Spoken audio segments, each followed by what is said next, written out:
Je vais te dire une chose, là, à un moment donné, mon père, ben, dans les années de ma consommation, là, il m'avait dit un mot.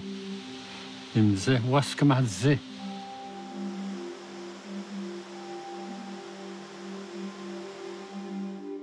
Puis là, dans ma tête, moi, je me disais, mon père est en train de me traiter de fou. Lui.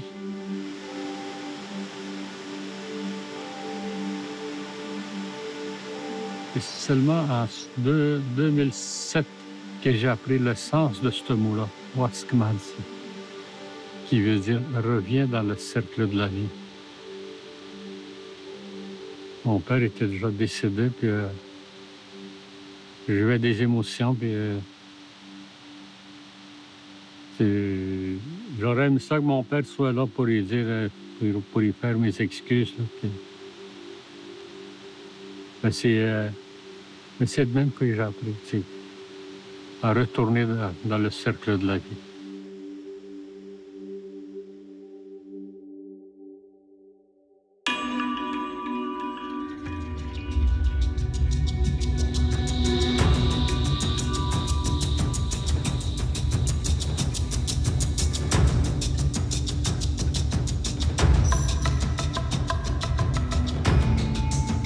Quay, Simon Varane Hanon, Majotenam Nonsin, Aintis, Namandun.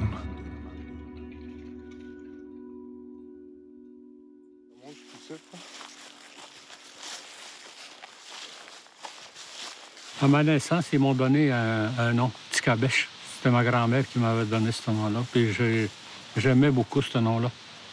Puis quand je suis revenu du pensionnat de Saint-Marc, là-bas au pensionnat, on m'a dit que c'est un nom du diable.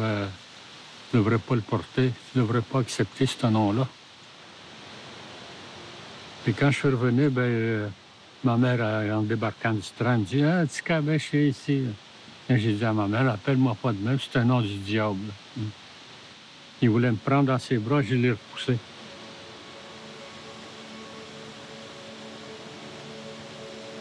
C'est quoi ton nom? Marcel, es-tu cru? Viens d'où? Oui, Motachi. Je vis à La Tuque depuis 20 ans. J'ai déménagé à La Tuque pour le travail.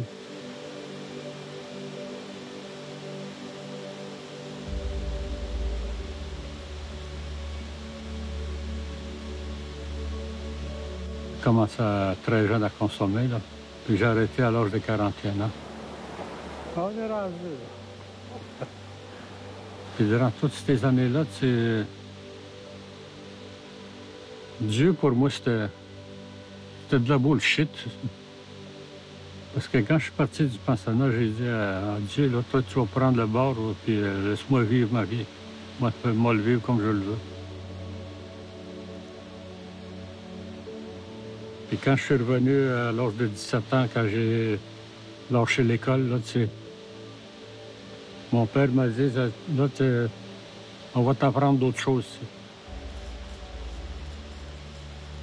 Il m'a montré comment survivre dans le bois.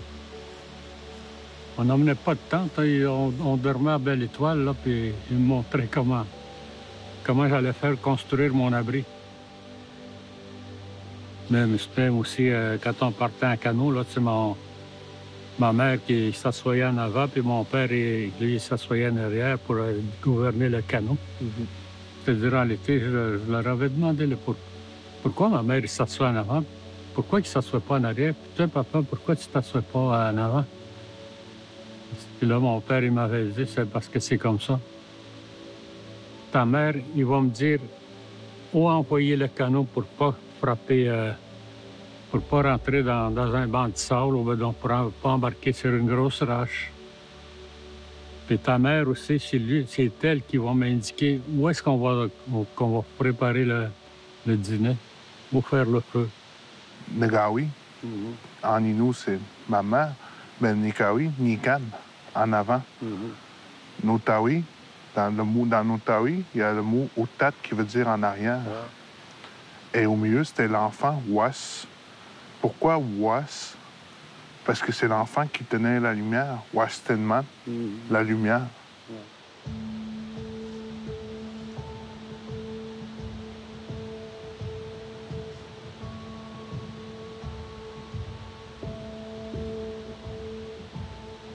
Tu sais, quand j'ai fait ma première thérapie, je l'ai faite en milieu francophone. Fait que j'ai pas été capable d'aller voir ce qui s'est passé le pensionnat. Parce que je cherchais mes mots dans ma tête.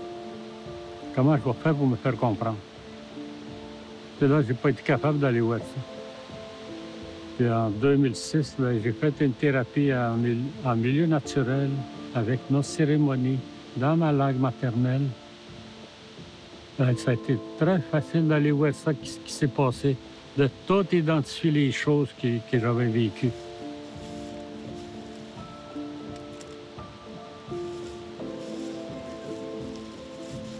Je pensais avoir tout perdu, moi aussi, à un moment donné, de toute ma culture. Puis en m'en allant dans le bois, j'ai comme tout réappris, ça revenait tout seul. Vous l'utilisez dessus, ça? C'est de la résine. Ouais, c'est bon pour les brûlures, hein? Nous, ma mère, c'est ça, quand j'avais la grippe, là, Ah ouais? je prenais un carton, on en mettait partout. Ah, OK. Et c'était collant.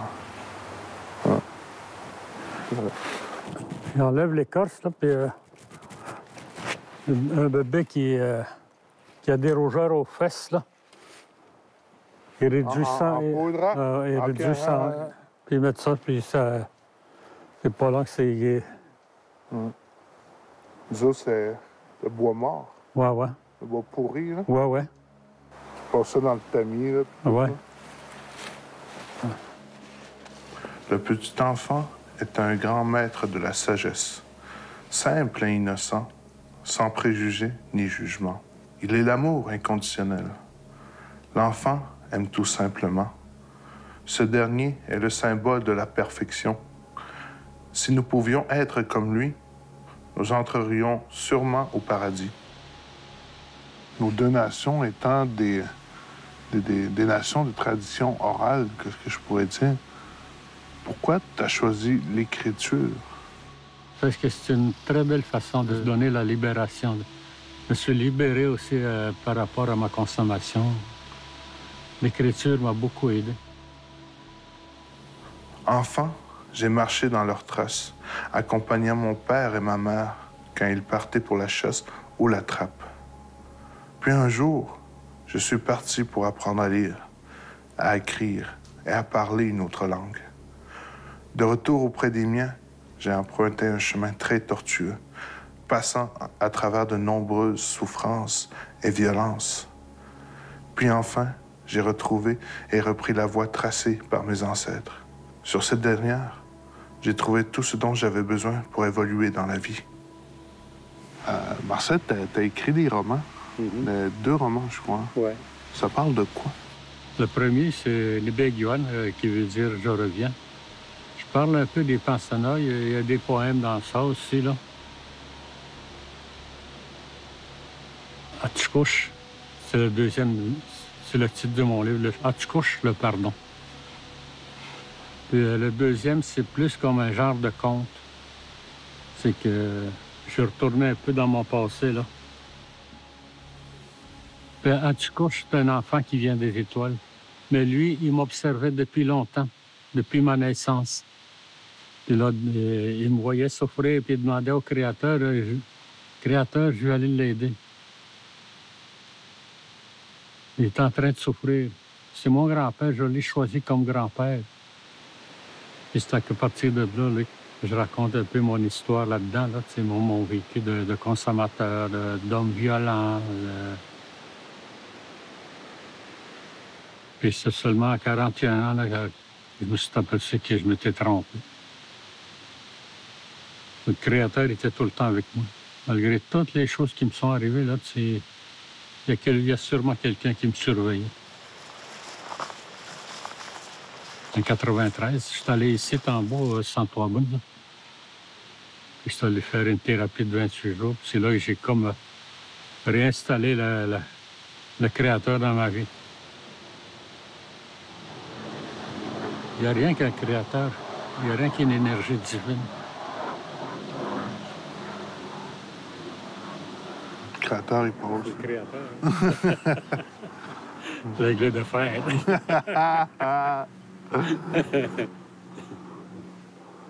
Parce que la religion, il y a des règles à suivre. Tu t'embarques dans une religion, c'est comme si tu rentrais dans une place où c'est clôturé.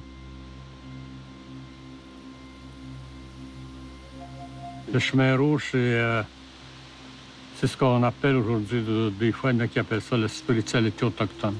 Et la spiritualité autochtone, c'est pas une religion, c'est un mode de vie. Tu peux faire ce que tu veux, en autant que tu respectes les autres.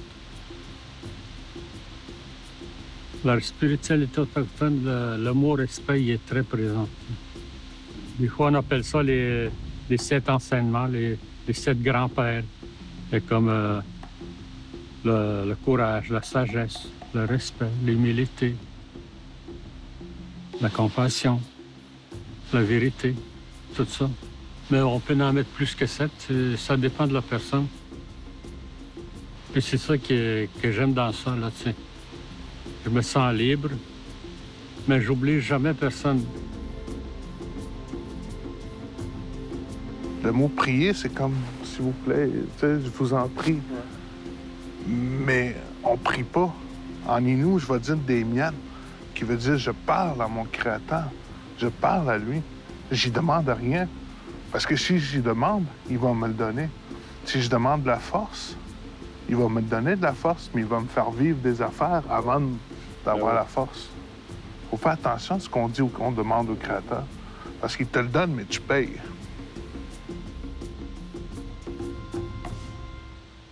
Avec toutes les thérapies que j'ai faites avec les groupes d'anciens pensionnaires, là, tu sais, la majorité des personnes ne connaissaient pas ça, le Waskamatsui, le cercle de la vie.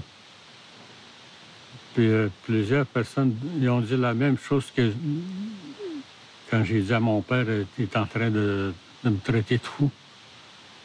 Il avait imaginé la même chose, il l'avait interprété de la même façon que moi je l'avais interprété. Puis Waskamatsui aujourd'hui, c'est un mot que j'utilise beaucoup quand je fais des interventions. Parce que je continue quand même à travailler, surtout dans les communautés atikamekw. Je fais des thérapies, je fais des ressourcements avec des groupes.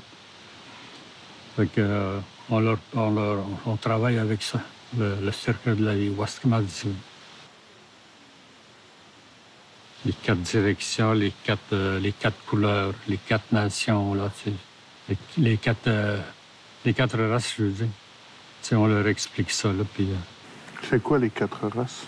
Les 4 races, il y a les blancs, les jaunes, les noirs et les rouges. C'est des gens qui ont des problèmes de consommation, des problèmes de dépendance affective. Il y en a qui ont vécu beaucoup d'émotions parce qu'ils pensaient que ça fait 20 ans qu'ils sont en ville. Ils croyaient avoir tout perdu ça. Puis ils veulent retrouver leur culture, leur tradition, les cérémonies. Tu sais. Je leur disais, si tu veux te retrouver, va en forêt. Toutes les choses que tes ancêtres, ta médecine, c'est là dans la forêt. Tu vas le trouver. Puis là, on emmenait du monde en forêt pour faire leur thérapie, pour qu'ils puissent retrouver leur culture, leur tradition. C'est comme ça que, tranquillement, ben, il y en a un qui m'a donné une formation pour diriger des sweat lodges. Puis à un moment donné, il m'a donné une pipe en me disant « Maintenant, tu peux le diriger. » Ça fait 4 ans que je te suis, que tu me suis, puis j'ai plus besoin de dire quoi faire. Je t'ai tout dit. Ouais. Il y avait du monde qui voulait rentrer, puis...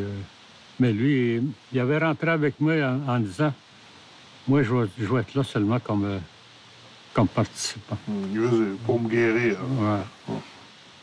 Il voulait juste comme observer comment j'allais faire. Et il était bien content, tu sais. Il m'a dit, ah, t'es un bon étudiant.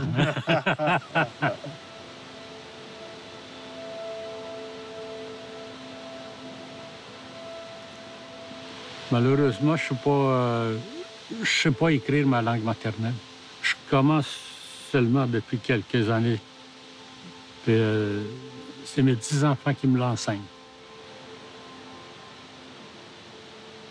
Oui, parce que la langue maternelle, je pense que c'est important. C'est la langue qu'on parle avec le cœur. Puis, aujourd'hui, je la parle plus, ma langue.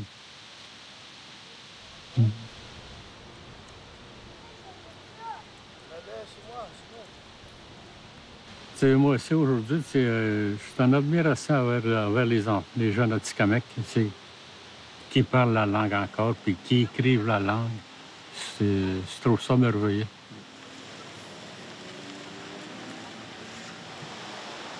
D'amener le plus souvent possible les enfants dans la forêt.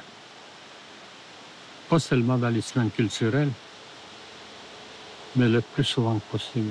Même les fins de semaine, de les emmener puis de leur montrer c'est quoi la vie en forêt. Parce que moi, j'ai appris en étant adolescent avec mon père, quand j'ai arrêté d'aller à l'école. À partir du mois de mai jusqu'à fin octobre, on essaie de passer le plus de temps en forêt. Puis c'est de même qu'on transmet nos connaissances. On apprend à nos petits-enfants aussi comment arranger un poisson, le gibier. Je leur racontais c'était quoi, comment c'était autrefois chez les Autochtones, chez les Atikamekw. C'est quoi le travail de la femme quand on vit dans le bois? C'est quoi le travail de l'homme aussi?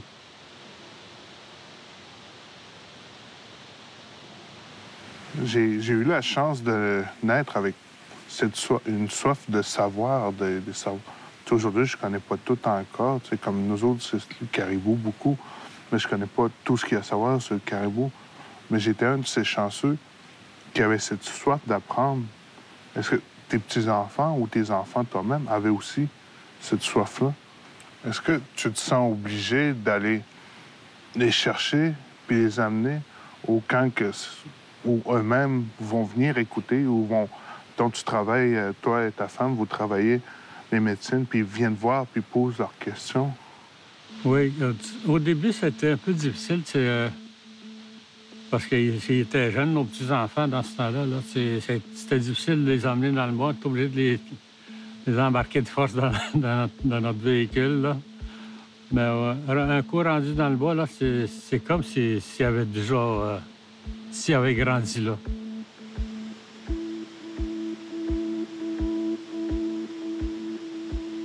Bien, la relation que je peux avoir avec mes petits-enfants, là, quand je leur transmets des choses, c'est que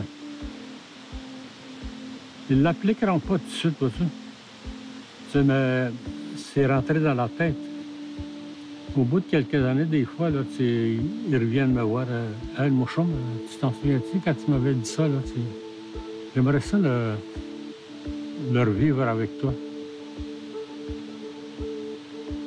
Fait que ça laisse aux jeunes de faire les choix aussi. J'oblige pas mes petits-enfants à faire ce que je fais. Parce qu'à un moment donné, je sais qu'ils vont revenir. Je leur dis pas c'est mauvais. Non. Il n'y a rien de mauvais. Dans ce que je fais, il n'y a rien de mauvais. Tout ce que je fais, là, c'est lui en haut, mon créateur, là, qui me guide. Parce que j'ai comme donné ma vie à lui, là.